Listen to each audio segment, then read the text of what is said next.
Hello mga ka-sailor, real talk muna tayo. Marami nagtatanong, sa tagal ko na nga naman sa pagbabarko, bakit hindi pa nga ba ako amo?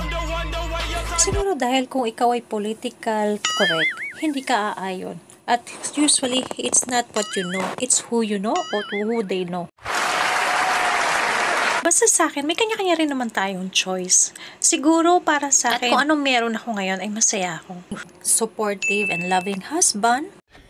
Yeah, boy. I have 3 wonderful and healthy kids. We have decent house to live. Not a brand new car, but we still have car that can take us somewhere where we like to go. And there are times that we are able to buy what we want. We can send kids to the private school. I cannot ask for more. So bakit ko pa nga naman hahanapin na maging pusyon at puro stress lang? As I always say to them, the true happiness and contentment in life ay wala sa posisyon, sa yaman, o sa power. Ito nga ata yung motto ko in life.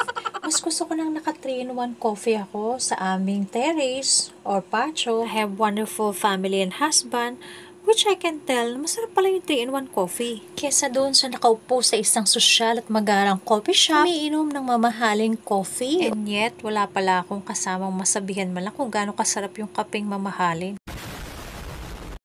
Kayo mga ka-sailor, ano ang real talk nyo?